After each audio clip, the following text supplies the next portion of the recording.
Hi everybody. Alright, so this Saturday's video, by the way, good morning. It's June 20th, 2020, Saturday.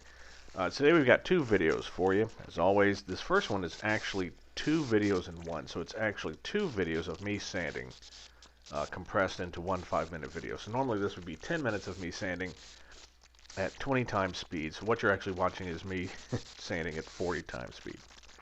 I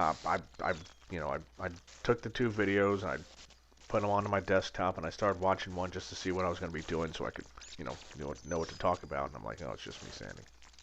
And I watched the second video. Oh, it's just me sanding. So I'm combining these two. We'll talk about everything that we're going to wind up doing. Now, look, I know that I could have just masking taped off the edge where it was going to be cut, and I could have gotten a good sanding, good cutting disc, and I could have done all this in probably an hour. But I was too scared. Too chicken.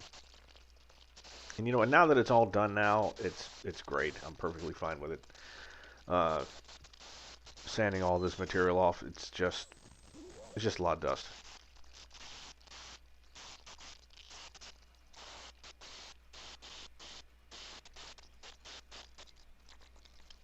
Right, it's just dust and refitting. That's all it is.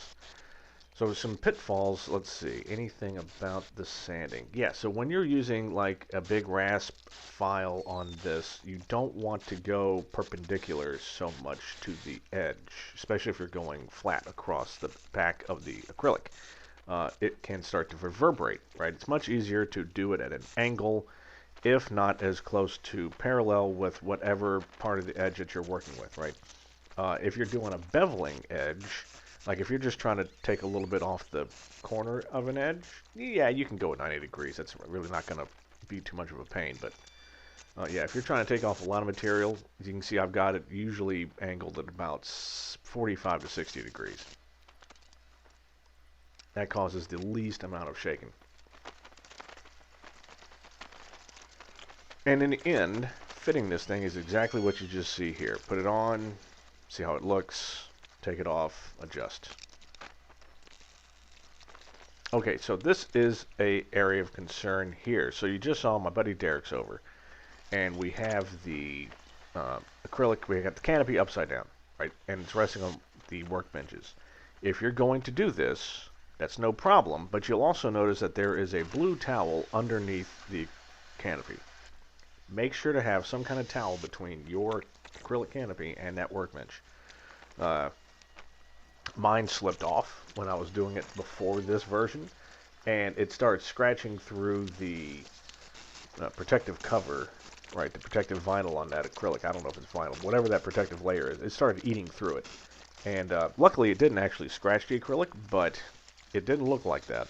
It looked like it had probably gouged right through it, so I had to remove parts of the protective surface, and underneath, thankfully, not a scratch.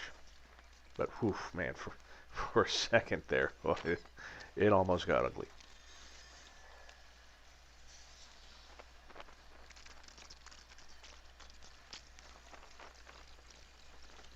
Right, so like I said, today is 3 videos in one. It's going to be these two, and then I've got a third video, which is cool. I've actually, so doing the 4 videos a week, I've actually been able to whittle down the amount of videos that I had, because I had like 10 weeks of videos just in a can, just sitting around waiting. I think I've whittled that down. Now we're down to about 6 weeks, 6 weeks ahead, which is just fine.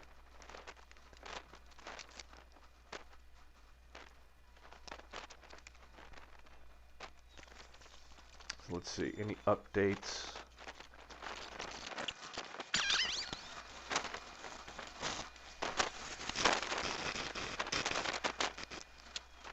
No, nothing I can really think about. Actually, I am recording these. The only update is California is still a mess. Everything's going haywire, but I'm not going to discuss it. Too many people get angry with me. Oh, so you see this little doubler I'm working with here? So I'll tell you about it in the next video, but there's a tiny strip. I know it's hard to see, but there's a tiny strip that goes between the canopy frame and the canopy to make it the right width. So we'll discuss it in the next video. Thank you for joining me. See you soon.